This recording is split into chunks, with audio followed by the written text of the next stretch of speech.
तो हेलो भाई लोग, कैसे आप सभी लोग। वेलकम बैक एक बार टारगेट इवन स्टडी पॉइंट पर। आज हम लोग फिर से करने वाले हैं, जी हाँ, light reflection and refraction.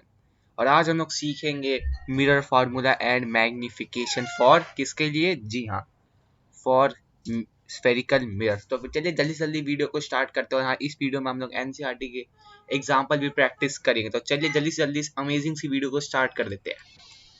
So mirror formula आखिर होता क्या है। मिरर फार्मूला, ये जो फार्मूला देख रहे हो ना, इसी को मिरर फार्मूला कहते हैं, ठीक है ना। अब आप लोग सोच रहे होंगे, ये भाई जब आपने बता दिया ये मिरर फार्मूला है तो इतना लंबा से चीज क्या झाड़ा गया है यहाँ पे। इसमें कुछ नहीं दिया, देखो यार, अब मैंने तो बता दिया फॉर्मूला, लेकिन अब ये वी का मतलब समझ में आ रहा है नहीं।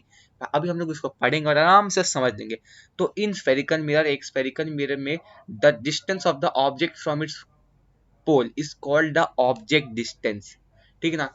मतलब हम लोगों ने क्या पढ़ा था कि ऑब्जेक्ट हमेशा कहाँ खड़ा होता है, ऑब्जेक्ट हमेशा लेफ्ट साइड में खड़ा होता है, ठीक है ना। और लाइट उस पर हमेशा लेफ्ट साइड से पड़ती है। तो वो लेफ्ट साइड में जो खड़ा होता है, ठीक है ना, पोल से वो ऑब्जेक्ट, असली में जो ऑब्जेक्ट जितना दूर खड़ा होता है उसको कहते हैं हम लोग ऑब्जेक्ट डिस्टेंस। क्या कहते हैं उसको हम लोग, जी हाँ, हम लोग उसको कहते हैं ऑब्जेक्ट डिस्टेंस। और उसको डिनोट किससे करते हैं, यू से। यहाँ देख सकते हैं, इस यू का मतलब क्या है, ऑब्जेक्ट डिस्टेंस। और यही distance of the image from the pole, मतलब इमेज का डिस्टेंस जो पोल से होते हैं ना, चाहे वो वर्चुअल हो या रियल इमेज हो, ठीक है ना, तो उसको हम लोग किससे रिप्रेजेंट करते हैं, जी हम लोग उसको वी से रिप्रेजेंट करते हैं। और एफ, इस एफ का मतलब तो समझाने की जरूरत है नहीं, तब भी एक बार रिमाइंड करवा देता है। एफ का मतलब है कुछ नहीं, फोकल लेंथ। और इन तीनों क्वांटिटी का एक रिलेशन होता है, वो रिलेशन है 1/v plus 1/u is equal to 1/f। और अगर मैं इसको इलेबोरेट करके बोलूँ तो हम लोग को इससे ये समझ में आता है कि 1 upon image distance plus 1 upon object distance is equal to 1 upon focal distance. तो चलिए अब हम लोग देख लेते हैं कि आखिर ये मैग्निफिकेशन यार कौन सी वाला है।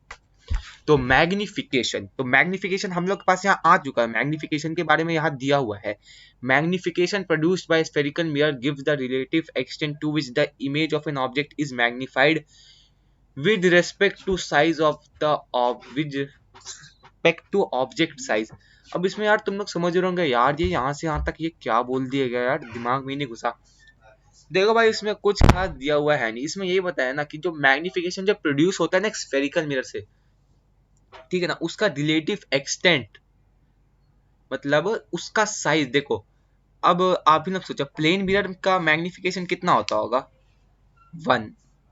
चलिए वो हम लोग बाद में देखेंगे, पहले हम लोग ये समझ लेते हैं। देखिए, हम लोग प्लेन मिरर में खुद को देखते हैं तो हमने बताया ना, हम जितने बड़े होते हैं उतना बड़ा वो भी होता है, इमेज भी उतना ही बड़ा होता है। हम जितनी दूरी पे होती है इमेज डिस्टेंस, ऑब्जेक्ट डिस्टेंस भी उतनी दूरी पे होता है हम, ठीक है ना। मतलब समझ में आ गया ना यार क्या बोल रहा हूँ, ठीक है। तो वही चीज यहाँ बताएगी। अब देखिए स्फेरिकल मिरर में क्या होता है, अगर मैं फोकस और सेंटर ऑफ कर्वेचर के बीच में खड़ा हूँ तो इमेज कहाँ बनेगा हम लोग का, जल्दी से याद करके बताइए। जी हाँ, हम लोग का इमेज कहाँ बनेगा, हम लोग का इमेज बनेगा सेंटर ऑफ कर्वेचर के पीछे। और उसका साइज भी क्या होगा, साइज भी इमेज का साइज भी ऑब्जेक्ट से बड़ा होगा और वो ऑब्जेक्ट से दूर बने खड़ा होगा, ठीक है ना। मतलब ऑब्जेक्ट से दूर वो लाए करेगा। इस चीज को अपने दिमाग में एकदम बैठा लो, ये चीज याद कर लो, डेफिनेशन एकदम इंपॉर्टेंट है।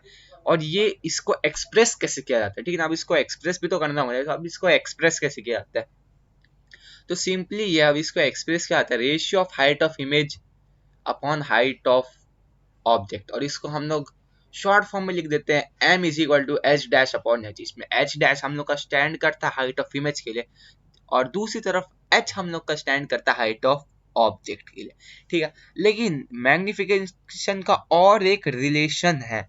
अब वो रिलेशन क्या है, देखिए हम लोग ऑब्जेक्ट डिस्टेंस और इमेज डिस्टेंस के हिसाब से भी एक रिलेशन निकाल सकते हैं। और वो रिलेशन देखिए ये रहा। मैग्निफिकेशन क्या होता है, magnification is equal to height of image upon height of object, which is equal to negative height of negative image distance upon object distance, ठीक है ना। ये चीज एकदम ध्यान में रख लो। देखो, magnification negative object object distance नहीं, magnification negative image distance upon object distance भी होता है, ठीक है ना।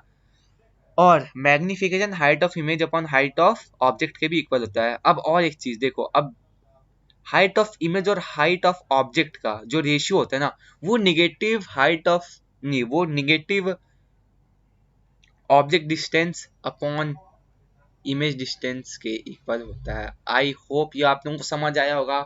Height of image upon height of object, height of image का ratio to height of object equal होता है image distance upon object distance के नेगेटिव के। तो फिर चलिए अब हम लोग एनसीईआरटी का फट से फट एक क्वेश्चन एग्जाम्पल वाला ट्राई कर लेते हैं और उसको अच्छे से समझ लेते हैं। तो क्वेश्चन में क्या दिया है, एक कन्वेक्स मिरर। सबसे पहले एक ना रफ डायग्राम ही बना लो, सबसे ज्यादा इंपॉर्टेंट यही चीज होती है, एक रफ डायग्राम बनाना, ठीक है ना। तो एक रफ डायग्राम बना लेते हैं भाई साहब, एक कन्वेक्स मिरर, ठीक है ना। अब कन्वेक्स मिरर एक गाड़ी में, ऑटोमोबाइल का मतलब होता है क्या, गाड़ी, व्हीकल, ठीक है ना। ऑटोमोबाइल हम लोग का स्टैंड करता है किसी भी व्हीकल के लिए। ये बस फैज ये ऑटोमोबाइल, ये ऑटो रिक्शा मत समझना कि ये ऑटो के अंदर मोबाइल है, ना ना ना ना। गाड़ी को, किसी भी गाड़ी को हम लोग ऑटोमोबाइल कह देते हैं, ठीक है ना। अब उसका रेडियस ऑफ कर्वेचर है 3 मीटर, ठीक है। और वो मिरर से 5 मीटर की दूरी पे वो खड़ी है। तो उसका पोजीशन बता, पोजीशन का मतलब क्या बताना हमें, उसका इमेज डिस्टेंस बताना है, नेचर बताना है। नेचर का मतलब क्या होता है, वर्चुअल, इरेक्ट या रियल और इन्वर्टेड क्या, और साइज, अब साइज बताना। अब साइज के लिए क्या, साइज डिमिनिश्ड होगा, पॉइंट साइज होगा, एनलार्ज्ड होगा, सेम साइज होगा, कैसे होगा। तो चलिए अब हम इसको इसको ये निकालना है। चलिए जल्दी जल्दी स्टार्ट करते हैं। अब आप लोग सोच रहे हो कि यहाँ हम लोग को यार इमेज मतलब ऑब्जेक्ट डिस्टेंस तो दिया हुआ है, यू तो हम लोग को यहाँ दिया हुआ है 5 मीटर, है ना। बताइए क्या ये मैंने सही लिखा है 5 मीटर, नहीं ये गलत लिखा है। देखिए 5 मीटर मैंने लिखा तो सही, लेकिन हम लोग को इसको यूज कैसे करना है, हम लोग को इसको यूज कैसे करना है, इस पे दिमाग लगाइए थोड़ा। हम लोग को इसको यूज करना है मिरर में। तो भाई साहब इसमें नेगेटिव लगा दो। और अब ऐसा मैंने क्यों बोला, देखिए हमने साइन कन्वेंशन में क्या पढ़ा था, ऑब्जेक्ट हमेशा लेफ्ट साइड में खड़ा होता है और ऑब्जेक्ट को हमेशा ऑब्जेक्ट डिस्टेंस नेगेटिव में ही लिया जाता है। आई होप ये बात आप लोग के दिमाग में सही से घुस गई होगा। अब बंदे सोच रहे होंगे यार हम लोग को तो यहाँ सिर्फ ऑब्जेक्ट डिस्टेंस दिया है, फोकल लेंथ तो दिया ही नहीं है और इमेज डिस्टेंस दिया ही नहीं है। मतलब कुछ तो दे देते, या तो फोकल लेंथ दे के इमेज डिस्टेंस पूछ लेते हैं, तो इमेज डिस्टेंस लेके फोकल लेंथ पूछ लेते हैं। ये तो भाई अब क्या होगा। तो देखिए इससे लिए हम लोग को एक रिलेशन याद रखना है। अब वो रिलेशन क्या है, R इज इक्वल टू जी, क्या होता है, R/2 is equal to focal length के इक्वल होता है। अगर आप लोगों ने सही से पढ़ा होगा, वैसे ही मुझे बताने की जरूरत नहीं थी, मैं ऐसे ही बता दे रहा हूँ। तो अब रेडियस ऑफ कर्वेचर क्या है, यहाँ हम लोग का रेडियस ऑफ कर्वेचर है, मैं इसको आर से रिप्रेजेंट कर रहा हूँ। रेडियस ऑफ कर्वेचर का क्या है 3 मीटर। अब आप लोग सोच रहे होंगे यहाँ मैं नेगेटिव लगाऊं या नहीं लगाऊं। आप लोग सोच, देखिए ये कनकेव मिरर है। अब एक कनकेव मिरर का अरे यार इतना गंदा लाइन बना देता हूँ ना यार, प्लीज वीडियो डिसलाइक मत कर देना इसके लिए। खैर छोड़ो, देखो अब स्ट्रेट लाइन बना देता हूँ। ये है कन्वेक्स मिरर, ठीक है ना। अब इसका सेंटर तुम ही बताओ यार, कहाँ लाई करेगा, यहाँ लाई करेगा, ये तो कोई भी बता देगा भाई, यहाँ लाई करेगा। और इस तरफ हम लोग मतलब मिरर के राइट हैंड साइड वाली डिस्टेंस को हम लोग क्या लेते हैं हमेशा, अरे बोलो ना, डर क्यों रहे हो, हमेशा पॉजिटिव ही लेते हैं, ठीक है ना। हमेशा उसको पॉजिटिव लेते हैं, तो ये यहाँ पे प्लस ही रहेगा, शो कर ही देना तो ज्यादा सही है, ठीक है ना। तो यहाँ पे हम लोग का फोकल लेंथ यार निकल के आ जाएगा, कितना आ जाएगा 3/2, है ना। फोकल लेंथ आ गया हम लोग का 3/2। तो अब आप लोग इसको डेसिमल में मत ही करिएगा, डेसिमल वैसे आप लोग की मर्जी, मैं बिना डेसिमल के इसको करता हूँ, ठीक है ना। अभी मैं इस फालतू वाले रिलेशन को, हम लोग को फोकल लेंथ तो पता चली है ना यहाँ से, या छोड़ो, अभी जितना मैं लिख सकता हूँ उतने मैं लिखने का ट्राई करता हूँ, ठीक है ना। तो यहाँ देख सकते हैं हम लोग का, अब यहाँ आप लोग को लिखना होगा मिरर फॉर्मूला। मैं यहाँ लिख देता हूँ मिरर फॉर्मूला, है ना। ये मिरर फार्मूला लिख दिया। मिरर फार्मूला क्या होता है, जल्दी जल्दी याद करके होता है, ये देखिए ये होता है, ये है हम लोग का मिरर फार्मूला, ठीक है ना। छोड़ो जल्दी से यार, क्वेश्चन ही करते हैं, फालतू में टाइम वेस्ट नहीं करते, ठीक है। 1/v plus 1/u is equal to 1/f। जी हाँ, ये होता है हम लोग का मिरर फॉर्मूला। तो चलिए अब इसको जल्दी से हम लोग सॉल्व कर देते हैं। मैंने ऐसे पार्टीशन कर दिया बीच में। तो अब हम लोग को वैल्यू किसकी निकालनी है यार, हम लोग को तो 1/, मतलब हम लोग को b की वैल्यू निकालनी है ना। जी हम लोग को b की वैल्यू निकालनी है। तो हम लोग इसको थोड़ा सिंप्लीफाई कर देते हैं। 1/v क्या हो जाएगा, किसके इक्वल हो जाएगा, 1/f -1/u के, ठीक है ना। अब ये स्टेप समझ में आया ये मैंने क्या किया, बस इसको यहाँ मैंने भेज दिया।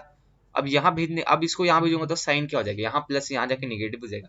तो चलिए हम लोग वैल्यू पुट करना स्टार्ट करते हैं। तो 1/v is equal to, focal length हम लोग क्या निकाले जल्दी से बताओ यार, 3/2 निकालिए ना।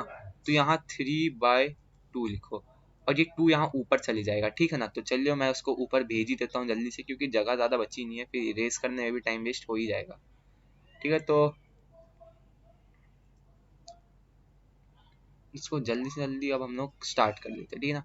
2/3 हो गया, ये यहाँ तक कोई दिक्कत मुझे तो आप लोगों को कोई दिक्कत नहीं होगी, ठीक है। यहाँ माइनस, और ये ब्रैकेट ना आप लोग जोर लगेगा जिससे आप लोग कंफ्यूज नहीं होंगे, क्योंकि ऑब्जेक्ट डिस्टेंस हम लोग का नेगेटिव है, ठीक है। 1/-5, ठीक है ना। समझ में आ गया जी, हाँ बिल्कुल समझ में आ गया। चलिए अब जल्दी से आगे करते। तो 1/इमेज डिस्टेंस होगा 2/3, ये माइनस गलती से लग गया मुझसे, इस माइनस को हटाओ यार जल्दी से, ठीक है।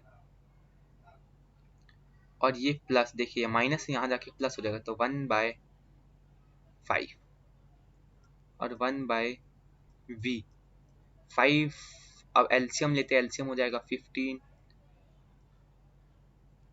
10 प्लस 3, तो 1/v की वैल्यू हो जाएगी 13/15। तो इस हिसाब से आप लोगों को क्या लगता है v की वैल्यू क्या हो जाएगी, v की वैल्यू हो जाएगी हम लोग की, रेसिप्रोकल दोनों तरफ कर दे तो हो जाएगी 15/13। अब मुझे लगता है यार कुछ भी हो जाए अब तो इरेज करना ही पड़ेगा।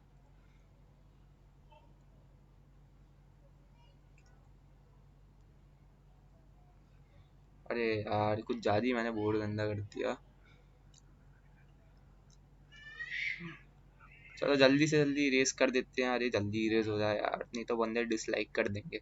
आप प्लीज डिसलाइक मत करना, वीडियो को लाइक कर दो यार तुम लोग तब तक में, ठीक है ना। तो अब हम लोग का इससे v का वैल्यू डेसिमल में निकाल ही लेते हैं भाई। डेसिमल में क्या आ जाएगा 1.15, ठीक है ना। आप तुम लोग बोलोगे सर आपका दिमाग तो एकदम कैलकुलेटर जैसा तेज है, तो भाई एनसीईआरटी का ही क्वेश्चन है, डेसिमल में वैल्यू दी हुई है तो मैंने भी दे दी। आई होप यहाँ तक आप लोग को क्लियर हो चुका होगा। चलिए अब हम लोग यहाँ से बस इतना बता सकते हैं कि इमेज डिस्टेंस हम लोग का है 1.15, और इसको प्लस, इसका मतलब इमेज, देखिए अब इससे हम लोग को ये पता चल गया है कि नेचर जो है उसका क्या है।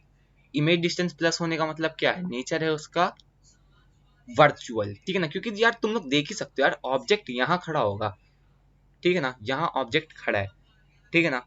अभी हम लोग इससे साइज ऑफ इमेज नहीं बना सकते हैं, ना ना ना साइज नहीं बता सकते, ठीक है ना। नेचर हमने बता दिया वर्चुअल, अभी हम लोग ये भी नहीं बता सकते कि इमेज रियल है, ठीक है ना।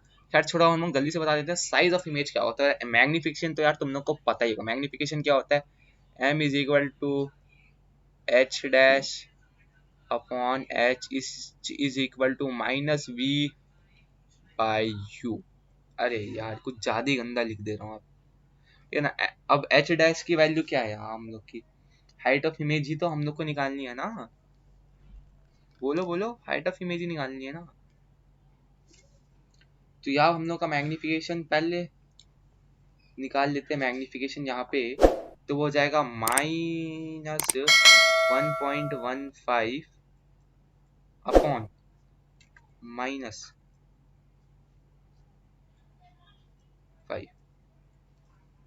ठीक है ना। और इसकी वैल्यू हो जाएगी 0.23 के एक बार। तो I hope you are like the video को लाइक कर देना, चैनल को सब्सक्राइब कर देना। ये क्वेश्चन तो यार आप लोग के लिए होमवर्क है ही, ठीक है ना।